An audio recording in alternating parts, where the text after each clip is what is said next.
Shalom. Giving all praise to Yahweh Hashem El Shaddai Hashem Kakodash. And I'm going to entitle this video, Did Russia Make a Declaration of War? And I'm just going to let you listen. I'm not going to say too much. I may, after this, he makes his speech, I may say a few words, and let's see where the Spirit leads me. I'm not thinking of anything right now. I'm not thinking of any precepts, but, well, there's precepts in my mind. First precept is Ezekiel 37, the fulfillment of Gog and Magog. Anyway, let's see what happens. I'm going to let you listen, and then hopefully you hear it. I got it up pretty loud.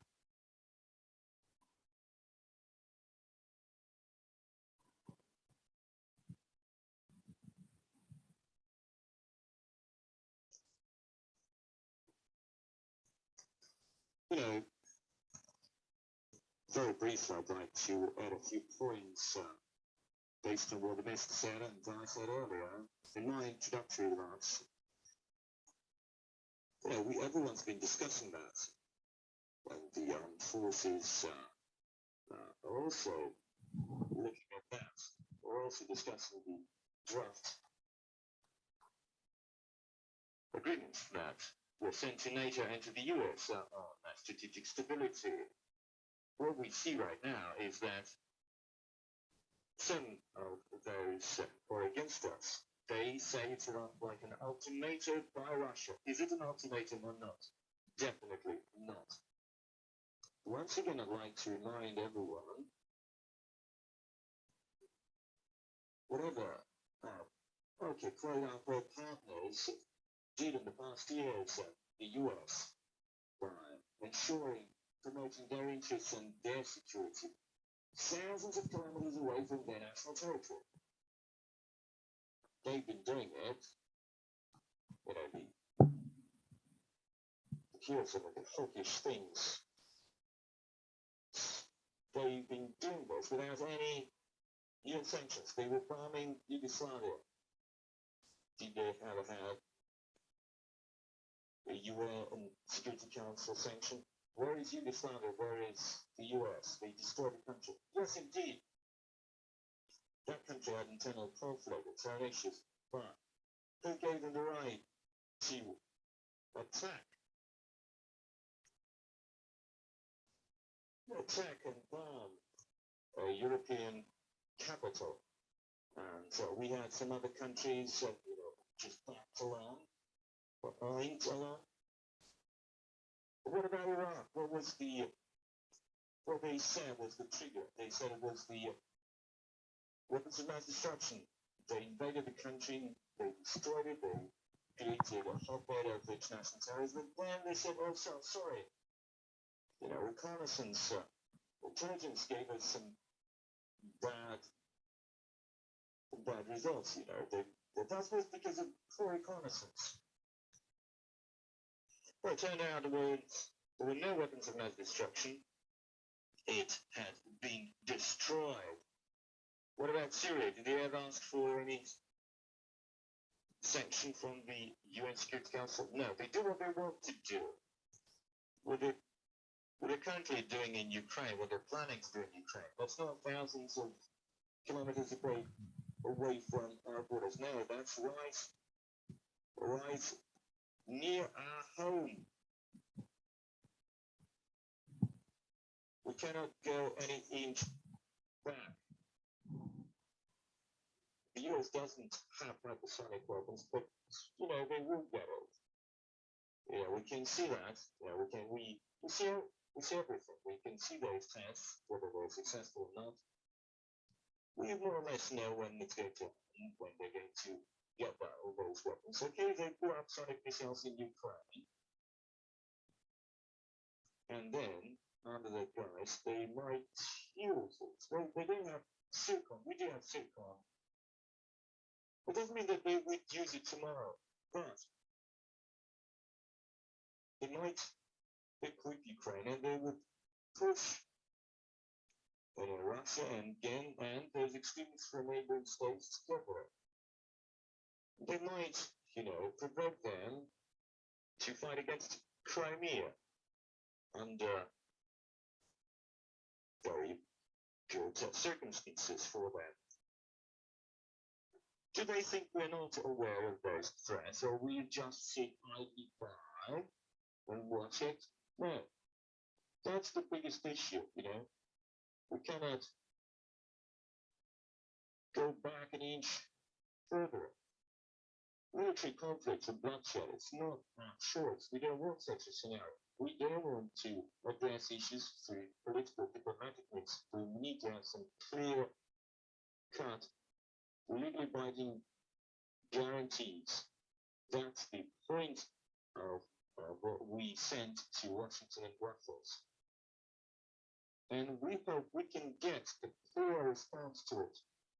There are some signals that would say that our partners appear to be ready to work together, but there is a danger that there'll be an attempt to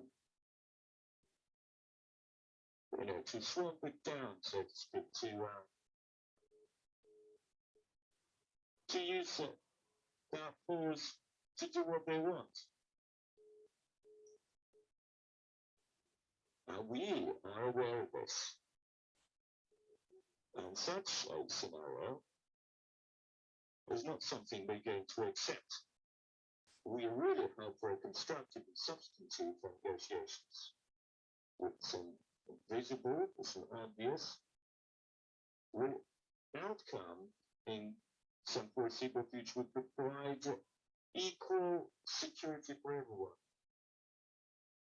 But we can only achieve this if there's a successful development of our armed forces.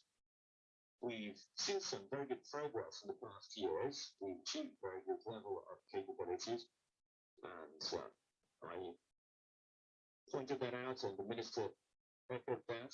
We're at a very good pace in upgrading our armed forces. There are some issues which we need to look into, and we are working on them.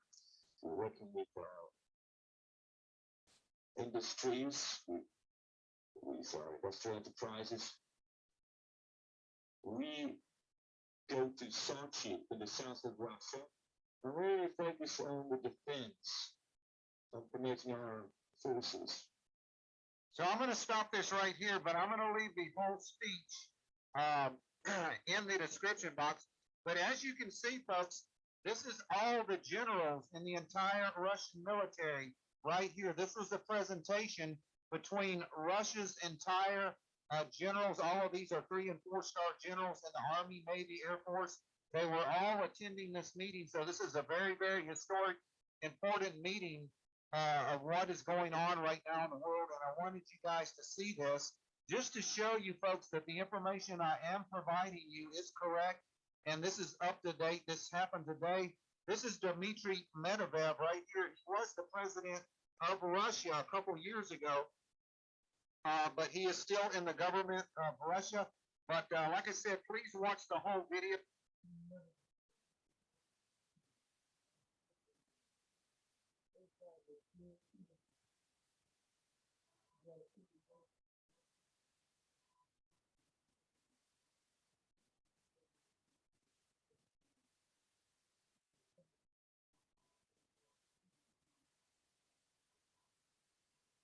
It's about an hour long. It is translated into English, and it does have subtitles, so you can find out what they're actually saying. So I just wanted to bring you the latest information. This is all we have today. If there's any more breaking news, we'll be sure to get it to you. So please share videos out, folks. And unless they can work out a diplomatic situation, I do think that we're going to go to war. But as you can hear President Putin say on this speech that he just did, that he doesn't trust the United States, he doesn't trust NATO. He said that they could just be trying to stall with negotiations. So they did give United States and NATO a time limit. I think that's January the 8th. Yeah, so he mentioned not just U.S. He mentioned NATO, which is U.S. is a part of the NATO forces, which includes Canada and those major European nations, you know, in Europe, which the EU is connected to that. I always go into that. But anyway, let me leave you with a couple of scriptures came to mind. Isaiah 13. Ultimately, it says they're not going to regard silver or gold. And also, I mentioned Ezekiel 37, of course, but I'm not going to read those precepts. Yeah, World War III, the War of Armageddon, is definitely coming. But before that happens, as you know or should know, that there's going to be a global mass charagma. So let me just leave you with this one precept. And there's, like I said, there's many precepts that come to mind. You know, when you see a speech like this. Let's go to Revelation 20.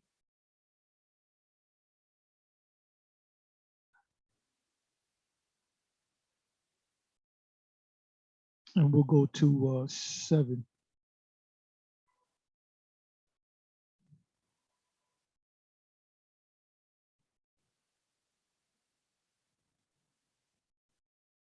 Revelation 20, verse 7, and 1,000 years were expired, Satan shall be loose out of his prison. Now that's talking about, you know, Christopher Columbus coming over here. That's the opening to that. And prior to him coming over here, you had Esau come back into power and take Jake down. As far as the Moors are concerned, they took down the Moors, which were Israelites. And they were ruling too for about 1,000 years, along with the so-called Byzantine Empire, you know, led by the first emperor slash church father, I'll say, is Constantine the Great, or Constantine the First. And you had a number of leaders, you know, that came behind him or after him. A lot of them were sons, they were closely related. And during the time period of the late 1300s into the mid 1400s, 1453 was a key year. And I'm gonna look that up, 1453, do a little research on that. And for the next 40, you know, 40 some odd years, 50 years, that's when they took down, you know, Jake for the most part. You still had Jake in power in certain areas. You know, King James was sitting on the throne during the time period of 1600. So Esau just couldn't take Jake down in one day or in 1 year. And then you had, Cristobal Colon. He received, monies from not just Queen Isabella and King Ferdinand, but there was another guy.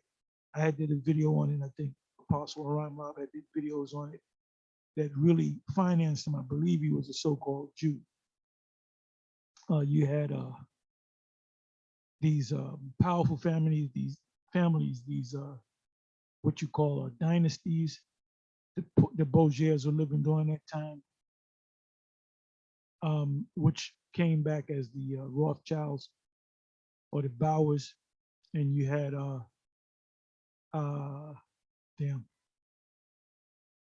you had the Oppenheimers came on the scene, and they came on the scene before the Rothschilds. The Rothschilds came up under them, the Oppenheimers. You still have Oppenheimer is around, super rich families, old money. The Langolos, look that up, which are the Langsons today. That's their modern, you know, Americanized name, the Langsons.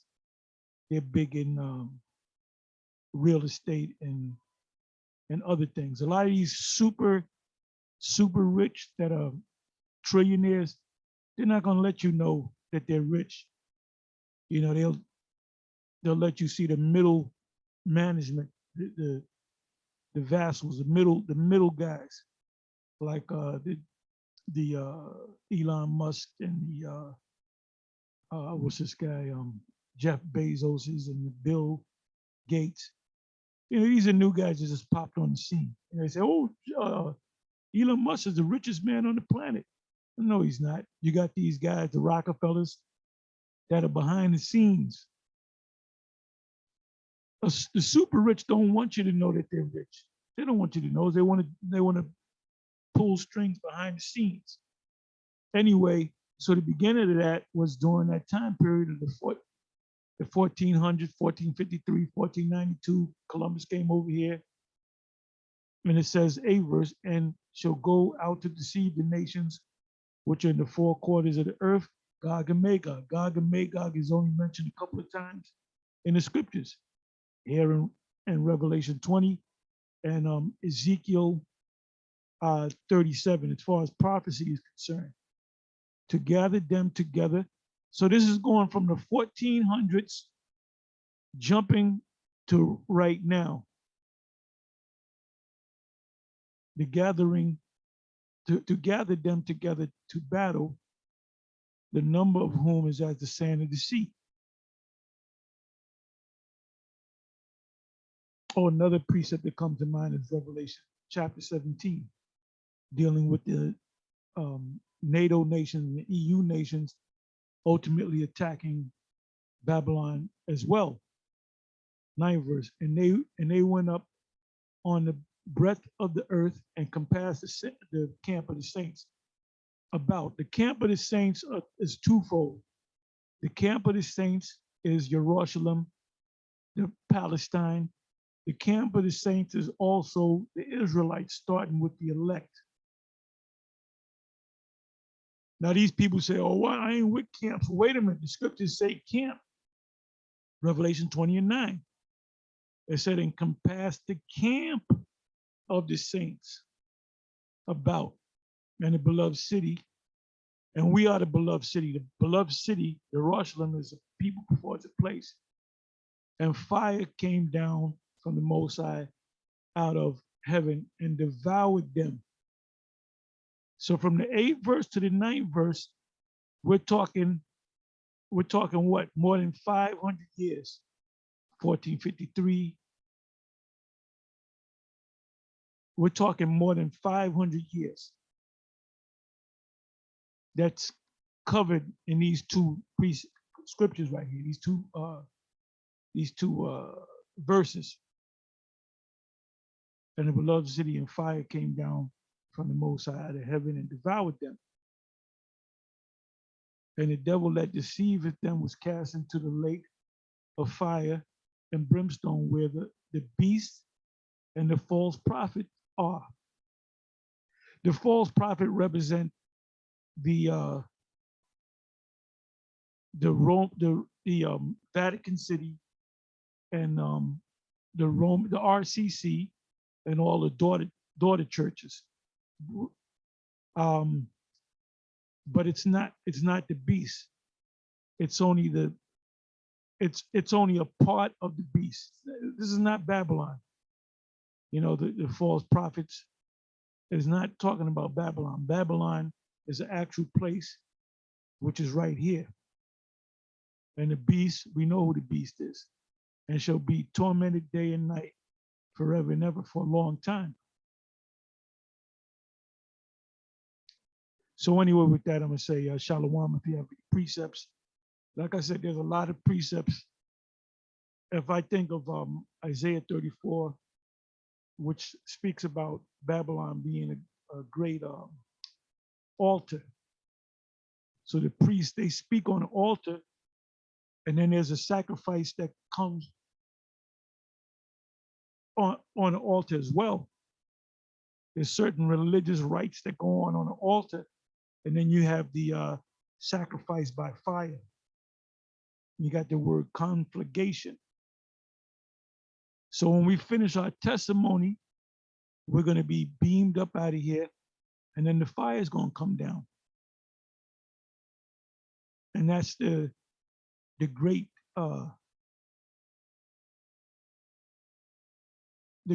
conflagration. And so if I ever say the great conflagration, I'm talking about the great fire that will utterly destroy the whole land, pursuant to Isaiah chapter 13. Oh, another precept comes to mind, Zechariah 14 and 12. Really, you can read that whole chapter. Anyway, with that, I'm gonna say Shalom. Oh, Jeremiah 50, Jeremiah 51, Daniel 7, Daniel 2. There's so many precepts. Joel 2. There's so many precepts that come to mind. Anyway, with that, I'm gonna say Shalom.